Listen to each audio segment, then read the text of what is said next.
So the description that we've been using of light as an electromagnetic wave during this module has given us some really good ideas on how to understand things that happen in the universe.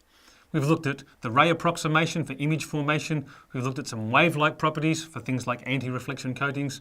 It all seems to really gel with how the world works around us.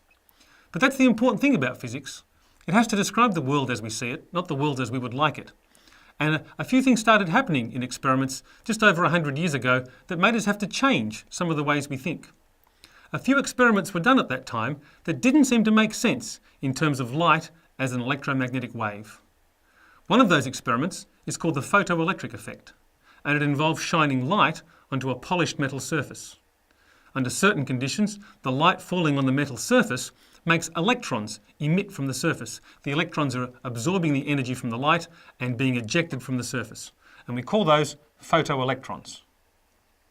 Now, one of the strange results from this experiment was if you increased the level of the light, you turned the intensity of the light up, what you didn't see was an increased energy in the electrons that were emitted. What you saw were more electrons with roughly the same amount of energy. Now, that didn't make sense in terms of how much energy was arriving in the light wave. In fact, what did affect the energy of the photoelectrons was the frequency of the light that was being shone on the metal surface. If you went to a higher frequency, you got higher energy electrons. If you went to a lower frequency, you got lower energy electrons. In fact, there was a frequency, if you went below that, you saw no electrons at all, a threshold behaviour. Now, this was quite confusing, and it took, again, another great mind to come along and determine what this really meant. That particular great mind was once again Albert Einstein. Einstein figured out that light here wasn't behaving like a wave. It was actually behaving like it was delivered in small packets of energy, small bundles. We call these bundles now photons, because these bundles seem to be indivisible. You either had one of them or two of them, but you never had 1.5 of them. They were indeed behaving the way we expect particles to behave. So the picture that Einstein gave us was the light arriving at the metal surface arrived in bundles. The bundles either had enough energy to give to the electrons for them to leave the surface and become photoelectrons, or it didn't. Indeed, Einstein's interpretation matched exactly with how things were working. There were several other experiments at the time that showed similar results. They could only be understood if light came along as discrete packets of energy. Again, we call them photons. Now, this was very confusing at the time. What was light? Was it a wave, as lots of these interference experiments had shown? Was it a particle, as some of these newer experiments were showing? In fact, the theory that was developed to take into account both of these aspects we now call quantum mechanics. And apart from being one of the most successful theories that science has ever come up with, it's also one of the most confusing. How can one thing, light, be both a particle and a wave? We give that the name wave-particle duality. And it is quite a confusing theory.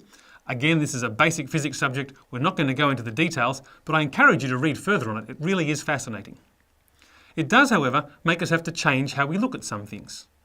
Let's go back and revisit the two-slit interference pattern that we saw from Thomas Young's experiment. But now, instead of thinking of the light going through the slits as being a wave, let's think about it as being a bundle of particles. We certainly wouldn't expect to see interference in that case. We can actually change it to be even more strange by reducing the intensity of the light until there's only one photon at a time passing through the slits. Remember, if we turn down a wave, we just get a slightly weaker wave. If we turn down a bunch of particles that have a fixed energy per particle, when we get to a low energy, we only have one particle at a time. Now, one particle at a time moving through a two-slit interference experiment should just arrive on the screen at the end as a single dot, a single location. And indeed, that's what we see. If we now look at a screen here showing the arrival of photons through two slits, one photon at a time, their arrival actually seems quite random. When we see one arrive at one location, it's impossible to predict where the next one's going to land. This again is actually described quite well by the theory of quantum mechanics. But although we don't necessarily expect to see an interference pattern from particles, after the experiment has run for some time, we actually see there are locations where the particles often arrive and locations where these photons seem to never arrive. If we let the experiment run for long enough, that pattern actually builds up to look like the pattern below, a series of bright and dark fringes exactly as we would expect for a wave phenomenon. even though the light has been behaving like photons, arriving at a definite location one at a time. Again, this idea of wave-particle duality, whilst it may seem strange to us, is exactly how the universe seems to operate. Now, another thing that quantum mechanics led us to be able to do was to develop one of the most amazing and powerful optical tools that we still use today, and that is the laser. One way to make light is to add energy to some atoms, and sometime later those atoms will actually emit that excess energy in the form of a photon. Now, normally when that happens, and so here we might have a group of atoms who have more energy than they need, we've excited these atoms maybe by putting an electric current through them, is they'll spit out a photon. Now, we can't predict exactly when it'll spit the photon out, and we can't predict exactly what direction it will go. Some other time later, another one of these atoms might spit out a photon as well. We call this process spontaneous emission. The atom is just naturally getting from the high energy state to a lower energy state by spitting out a photon. But there's a second way this can happen. If there is a photon travelling along that's just the right kind of photon and it goes near one of these excited atoms, it will stimulate that atom to emit an identical photon. Now we have two photons with the same energy, with the same direction, basically exactly the same properties. These photons might go past some other atoms that also have excess energy, and what we get is a cascade, an amplification of photons all pointing in the same direction.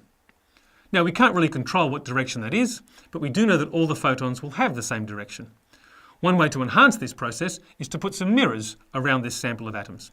We have to continually add energy to the atoms so they have enough energy to spit out these photons, but now with these mirrors around there, a photon can bounce back in the opposite direction and repeat the entire process again, stimulating more and more atoms to emit photons.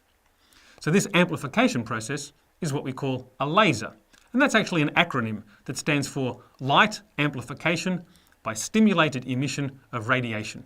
And it really is an amplification of light with the special property that every photon in that beam has the same wavelength, has the same direction, all the same properties, building up a very intense field of photons inside those two mirrors. Of course, we'd like to use that laser light, so the way we do that is we make one of the mirrors a little bit less than perfect, and the laser light leaks out one end. Now, when this was first developed, quite a feat of optical engineering, everyone was very impressed with it, but not quite sure what to do with it. In fact, at the time it was known as a solution looking for a problem. That's kind of hard to imagine now. You look around and all the things we currently rely upon laser light to do for us, from specialised surgery to watching a movie on a DVD, using the internet or making a long-distance phone call, possibly even scanning your groceries. All of these things we're able to do by harnessing the quantum mechanical properties of light. Now that brings us to the conclusion of this model on light and optics. Again, we've covered quite a lot of the descriptions of light, from wave properties, ray properties, and now even the quantum mechanical properties of light. It also brings us to the conclusion of the entire basic physics subject.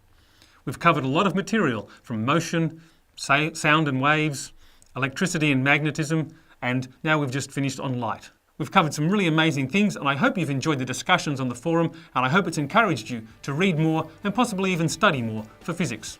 I've certainly enjoyed it myself.